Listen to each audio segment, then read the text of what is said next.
Sobat sekalian, berjumpa kembali. Dukung terus channel ini agar kita bisa terus mengupdate informasi, berita-berita terkini untuk kita analisa bersama-sama dan kita sajikan kepada sobat sekalian. Kali ini masih di kasus meninggalnya Vina dan Eki. Ini cukup mengejutkan sobat sekalian. Mantan Wakapolri Pak Ugro Seno ini menyampaikan dan yakin bahwa Vina dan Eki bukan meninggal karena kecelakaan. Yakin bukan meninggal karena kecelakaan.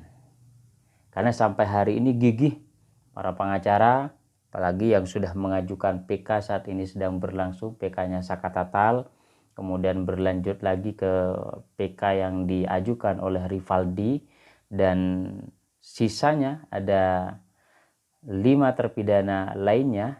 Ini juga akan mengajukan peninjauan kembali terhadap kasus yang menimpa dirinya hingga sampai hari ini masih belum keluar dan masih berada di tahanan, sobat sekalian.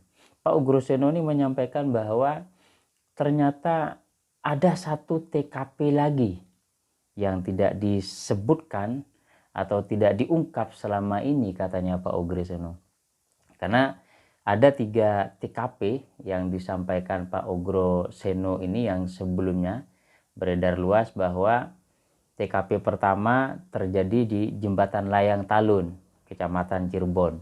Kemudian TKP kedua ini berada di tempat pelemparan batu dan saat pengejaran di Jalan Perjuangan. Ini yang sering disampaikan keterangannya oleh Dede dan Aep, mengetahui ada pelemparan, ada pengejaran, di situ di Jalan Perjuangan.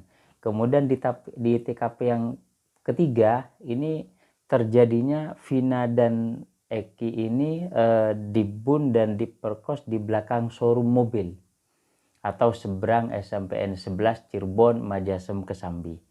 Tetapi menurut Pak Ugro Seno, sampai hari ini, sampai saat ini belum ditemukan bukti ada darah, kemudian rambut dan sebagainya, sehingga itu yang mengakibatkan tidak cukup untuk memperkuat sehingga kasus ini sampai saat ini masih simpang siur.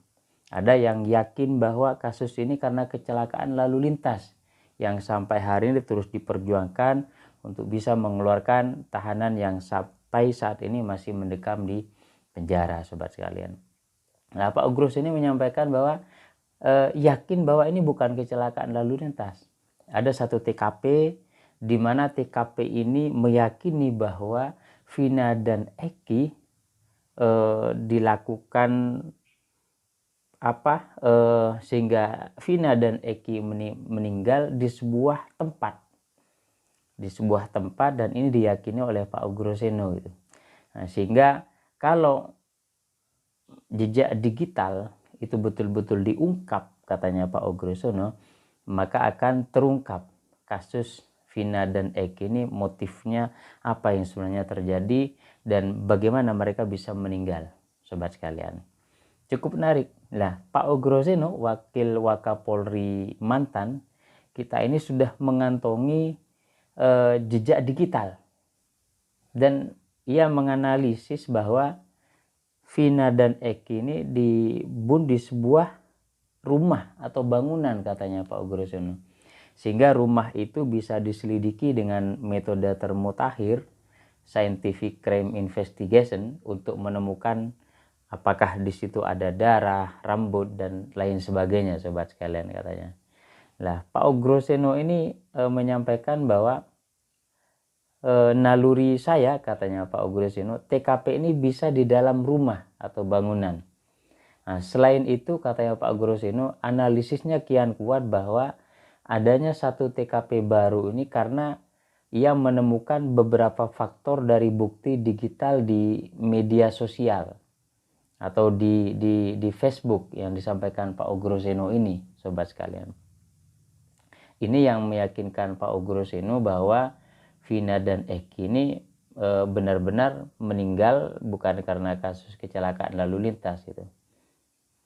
TKP ketiga, katanya Pak Ugro Seno, itu kan dalam berita acara dari awal, yang satu adalah feelingnya, katanya Pak Ugrosono ini, para pelaku setelah dikumpulkan beberapa fakta dari Facebook, dari media sosial, kemungkinan di antara para pelaku dan korban ini kenal, katanya Pak Ugrosono ini. Ada berita komunikasi juga yang jam berapa masih bisa komunikasi. Jadi kelihatannya tidak diadang seperti cerita yang karang-karang itu, katanya Pak Ugrosono ini. Tapi mereka diundang kumpul di sebuah rumah atau tempat tinggal sehingga kemudian peristiwa itu terjadi, katanya Pak Ugrosono ini. Jadi secara mengejutkan juga, Hotman Paris yang merupakan kuasa hukum Vina tiba-tiba menggelar konferensi pers di tengah sidang peninjauan saka tatal ya beberapa hari yang lalu yang berlangsung di Pengadilan Negeri Cirebon itu, bahwa Hotman Paris menghadirkan Ibtu Rudiana di dalam konferensi persnya itu. Kemudian ex Wakapolri yang Pak Ugrosono ini menilai bahwa konferensi pers yang dilakukan Hotman Paris dan Ibtu Rudiana seharusnya ditunda. Jadi tidak membuat fokus publik melihat kasus ini secara baik terbelah, katanya begitu.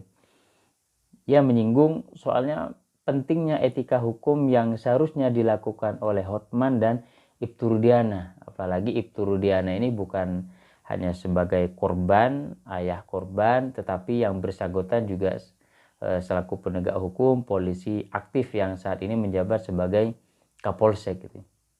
Jadi etika hukum, katanya Pak Ugrosono ini, etika penegakan hukum ini harus dijaga. Kalau sekarang sedang konsentrasi kepada sidang PK saka tatal, yang konferensi pers Hotman ini bisa ditunda besok atau lusa, katanya begitu. Nah, menurut Pak Ugrosono, adanya konferensi pers itu seolah ingin mengalihkan fokus publik terhadap sidang PK saka tatal yang sedang berlangsung. Nah, ia pun menilai seolah-olah konferensi pers tersebut layaknya dua pertandingan olahraga yang berlangsung di hari yang sama, katanya. Jadi nggak usah disandingkan, katanya Pak Ugrosono. Seolah-olah ini ada pertarungan liga sepak bola di mana ada liga badminton, tidak perlu gitu, katanya Pak Ugrosono ini. Jadi seharusnya publik fokus terhadap sidang PK saka tatal demi mengungkap kebenaran yang sebenarnya terjadi di kasus Vina Eki ini, katanya Pak Ugrosono. Nah, kemudian ia juga menyoroti Ibtu Rudiana yang tersenyum hingga tertawa di tengah sidang PK saka tatal, yang diduga tidak bersalah dalam kasus tersebut, katanya Pak Ugrosono ini ya. Jadi pada saat konferensi pers itu seolah-olah Ibtu Rudiana ini dalam kondisi yang tersenyum menyikapi terkait dengan proses pengajuan saka tatal di pengadilan peninjauan kembali PK yang sedang berlangsung waktu itu, sobat sekalian. Nah, ini menurut Pak Ugrosono sebaiknya tidak dilakukan. Seperti yang sekarang ini seolah ada gerakan imbangan, dan saya juga melihat Pak Rudiana ini tidak lagi sedih. Kelihatan sudah bisa senyum, ketawa-ketawa seperti itu, katanya.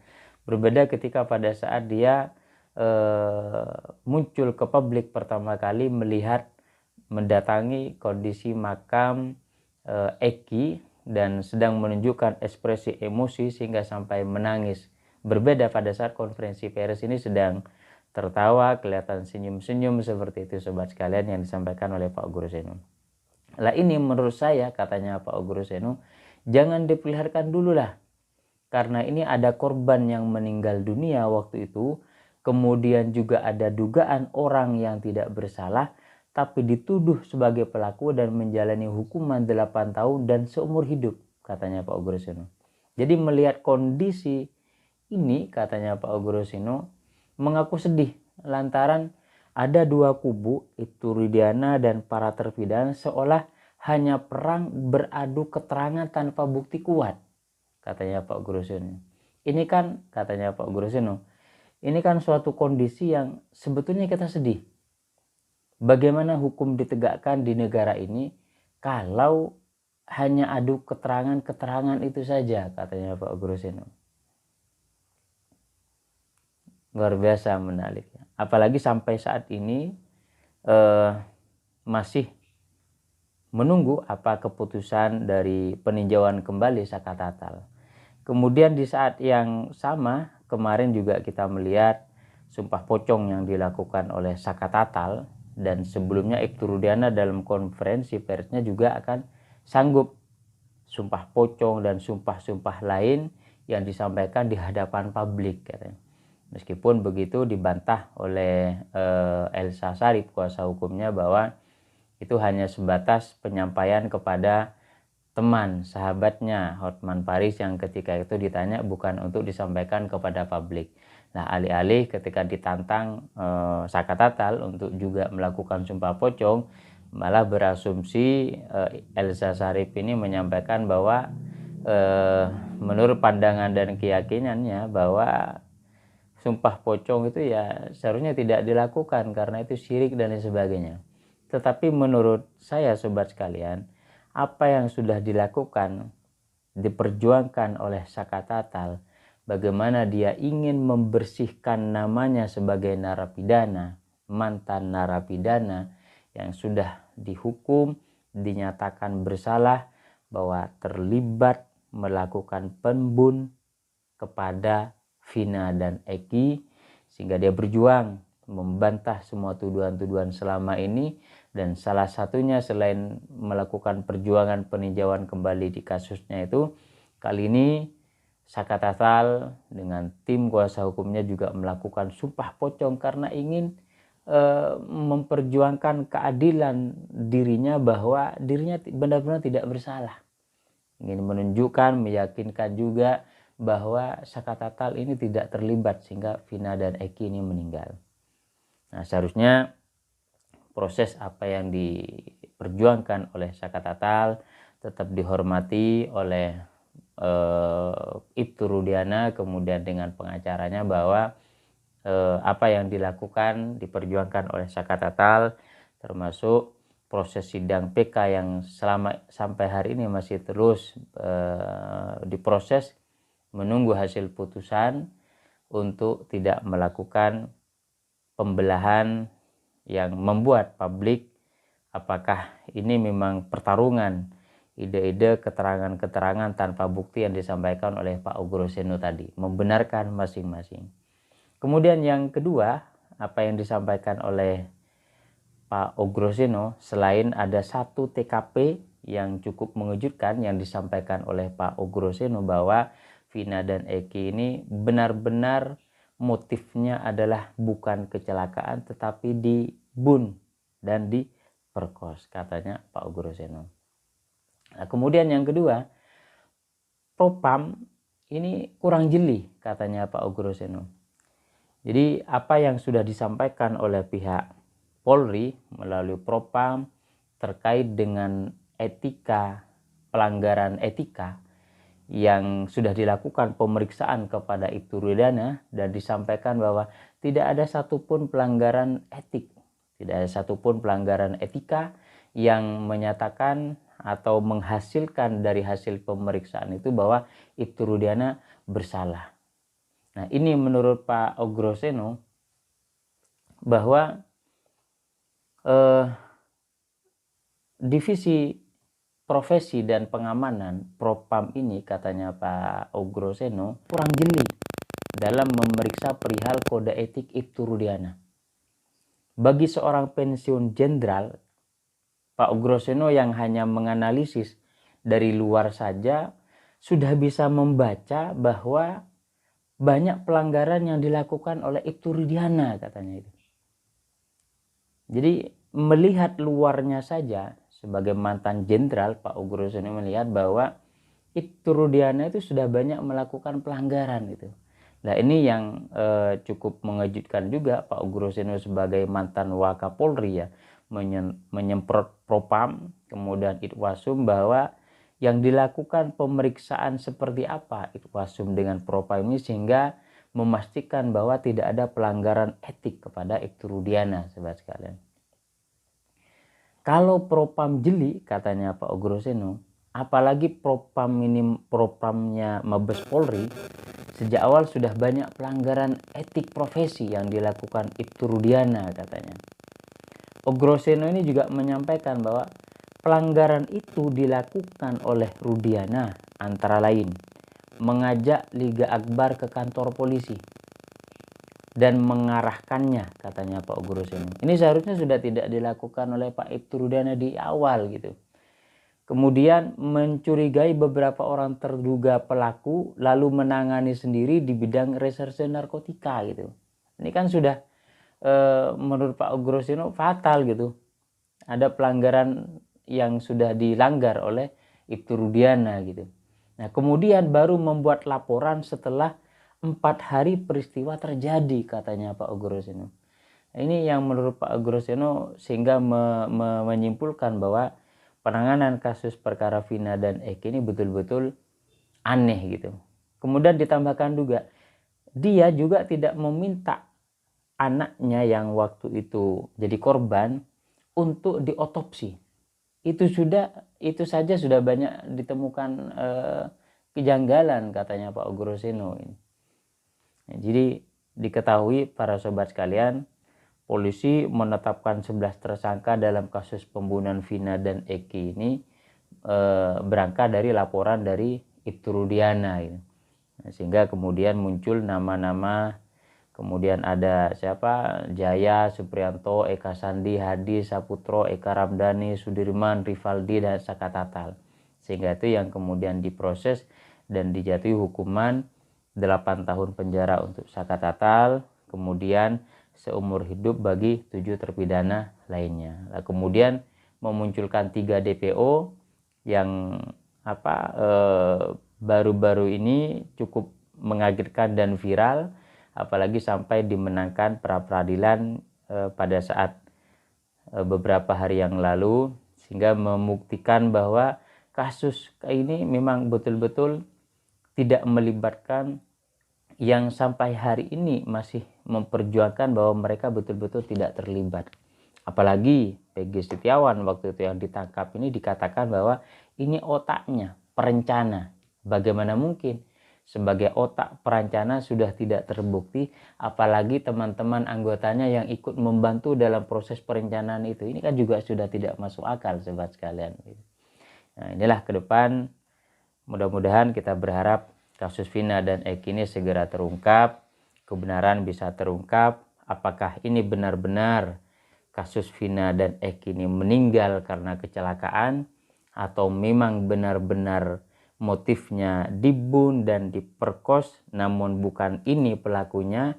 Pertanyaan yang terakhir adalah, jika memang benar motifnya adalah dibunuh dan diperkos, kemudian siapa pelakunya, sobat sekalian? Jika itu memang benar, apakah pelaku ini akan segera tertangkap?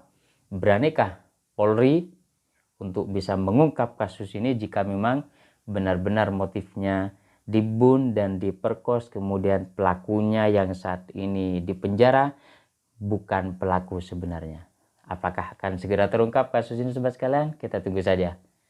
Sampai berjumpa di episode berikutnya. Wassalamualaikum warahmatullahi wabarakatuh.